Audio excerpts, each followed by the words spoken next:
All right, well, last month, Dirk and I spent the better part of a week with our good friends in the Coordinate Metrology Society at their annual conference, CMSC 2015 in Hollywood, Florida. Now, the CMSC always presents a chance to get up close and personal with the best hardware, software, and peripherals in the field of close tolerance, large volume, and portable metrology.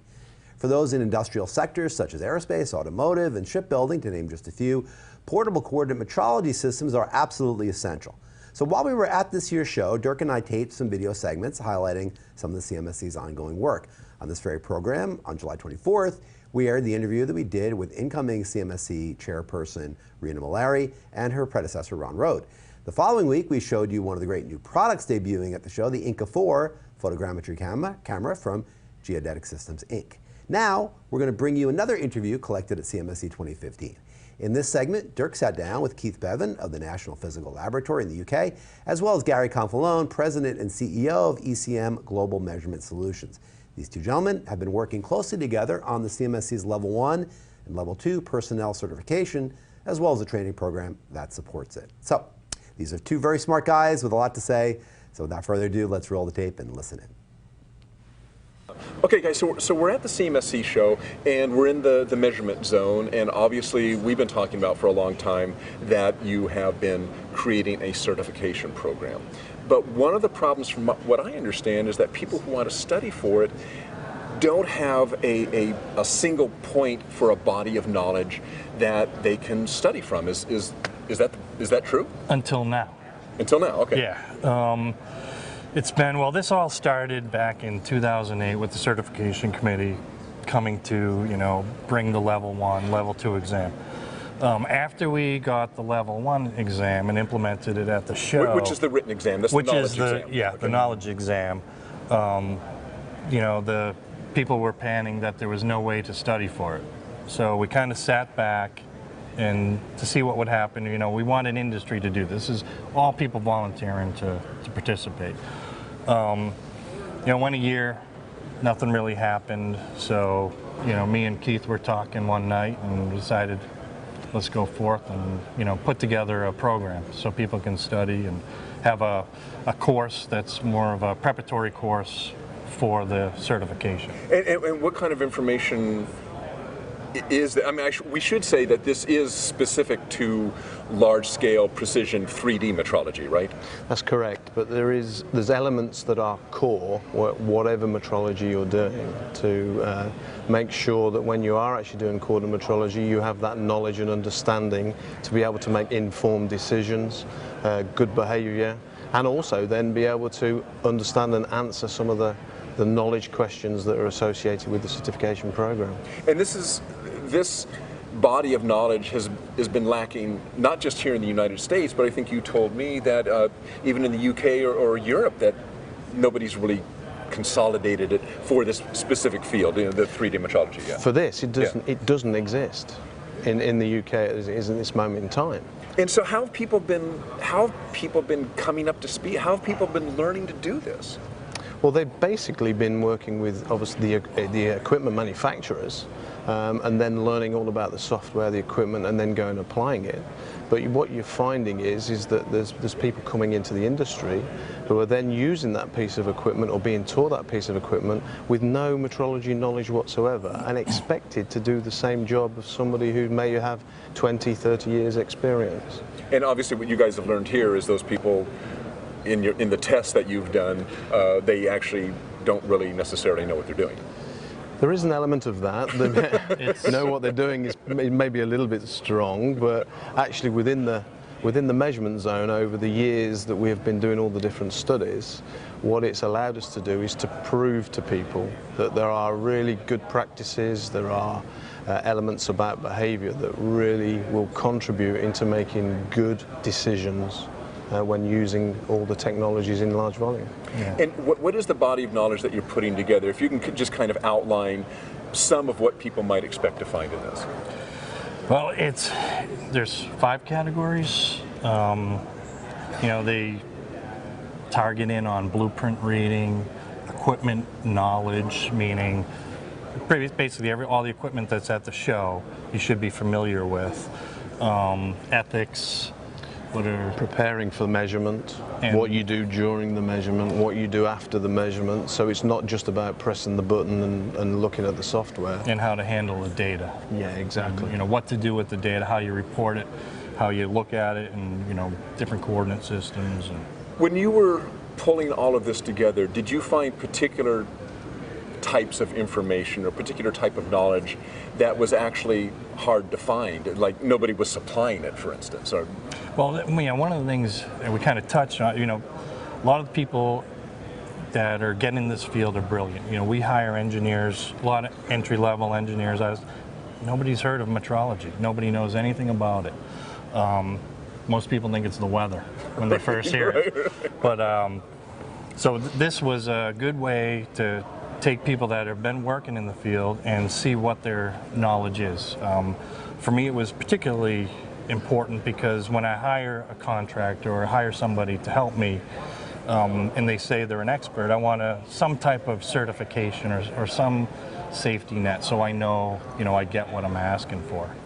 so when people want to study for this exam, the level one exam here, where would they go to find this body of knowledge? Is it something that they can download all online? Is it published in a book? I mean, where do they get this?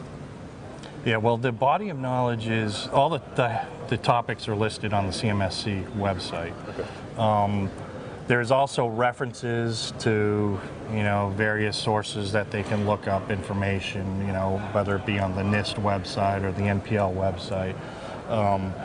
But on our website, we also have our outline of what's covered in the course that's included in the body of knowledge. And is there training available on the body of knowledge? Yes, there's a review course, and that's what we've put together, Okay. NPL and ECM. There's a review course for the certification, and it covers everything that's in the body of knowledge. Or if you take this course and things aren't familiar to you, then you wouldn't want to become certified. You wouldn't want to sit for the exam.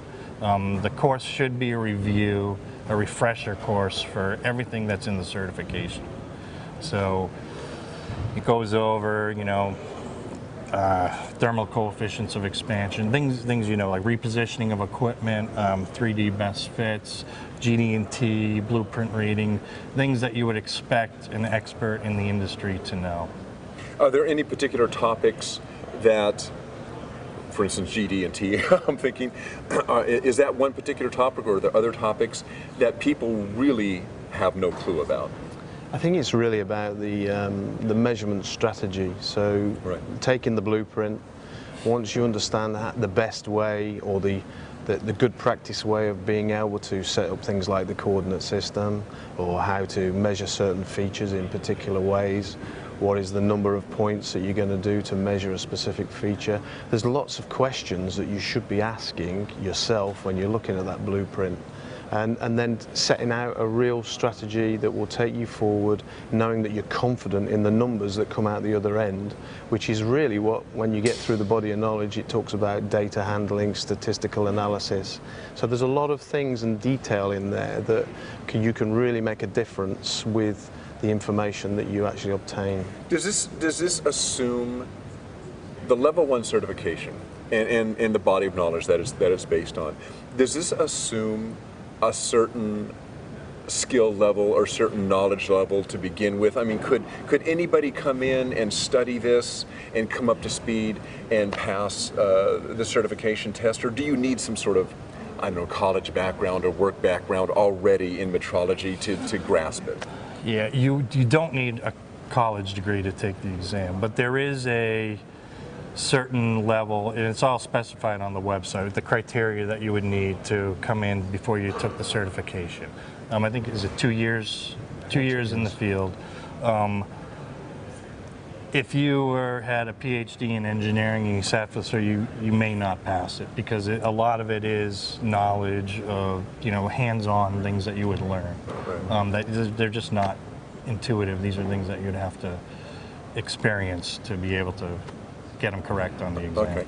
Okay. Before we go, you said that training in this body of knowledge is available already from here in the States and also in the UK. Can you just give us a little bit, if people want, in either location, if people want to find out more information about that, where would they go?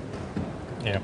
Well, from our perspective, they would go to the NPL website. National Physical Lab in the UK? Okay. Yeah, so npl.co.uk is basically got a training section where you can look at all the different types of training courses and all the different good practice documentation that's available for people to review. And is this taken on site? It is. The training's on site? Yes, it can be taken on site or come to a location of their choice. Okay, and what about here in the States? Yeah, in North America, you go to eastcoastmetrology.com. There's a list of all the courses, the body of knowledge, the certification, the instructions, and a link to the application for the certificate to sit for it. And we can come to your facility to give the training and to give the exam, or you can come to our facility in Boston and sit for the exam. The exam is online, so it's pretty easy to make it mobile. Okay.